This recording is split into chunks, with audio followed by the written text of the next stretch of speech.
We all know what it feels like to stand at the edge of something new. Heart racing, hands trembling, mind filled with every possible what if. After the storm, when the dust settles, fear often becomes the gatekeeper of our next chapter. Exactly. Whether it's rebuilding after loss, stepping back into love, or daring to dream again after disappointment, fear whispers that we're not ready. But the truth is, we don't have to be ready. We just have to take the first step, because the first step through fear is the first step towards freedom. Here are 3 things to transition from fear to freedom. Point 1, feel the fear, but move anyway. Fear doesn't mean stop. It means you're standing at the border of growth. The goal isn't to get rid of fear. It's to walk with it. I remember after I was stabbed 9 times, almost to death, during a home invasion, I told myself I'll start living again when I stop being scared. But that day never came. It wasn't until I acted while I was scared that life began to move again. You see, fear is proof you still care about your future, your healing, your purpose. The key is not waiting for courage to show up. Courage grows in motion, not in waiting. When I had to stand in front of our attacker and give my victim's impact statement at court, I was petrified. My voice was shaking. I couldn't look at him. I was speaking so quickly that the court reporter actually had to tell me to slow down.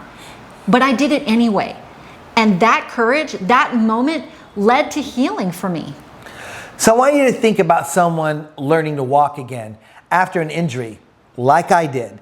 Every step hurts, but each one retrains the body and the mind to believe in movement again. The same is true for emotional healing. You rebuild trust in yourself, one brave act at a time. Courage is not the absence of fear, but the decision that something else matters more. Point number 2, start small. One step is enough after hardship. Everything can feel heavy. So we think we need to make big leaps to prove that we're doing okay. But real healing begins with small, consistent steps. One call, one conversation, one walk around the block. The smallest of steps, the right direction, becomes the biggest proof that you're still standing. We overestimate the size of the first step, but underestimate its power. Small steps spark big shifts. The first step, no matter how shaky, tells your brain and your heart we're not stuck anymore. When a person recovering from grief finally cleans one's corner of their home or applies for the very first job again, it's not about the task itself. It's about sending out a message to their soul. I'm choosing life again. Every small move, it builds strength for the next one. And point 3, we must redefine what strength looks like.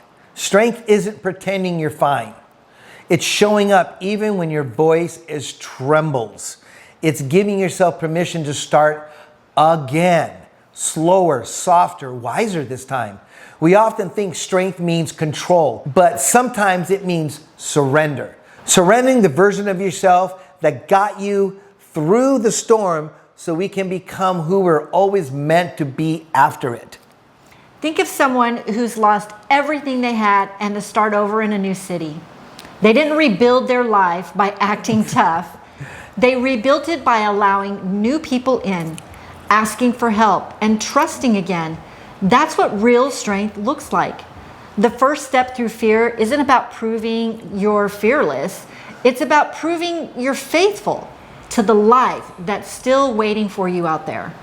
So if you're standing at the edge of something right now, a dream, a new beginning, a relationship, or your own healing, take a deep breath, let it out. You don't have to see the whole road.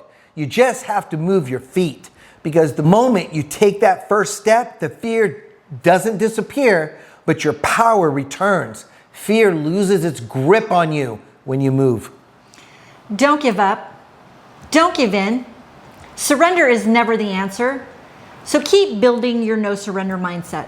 So till next time.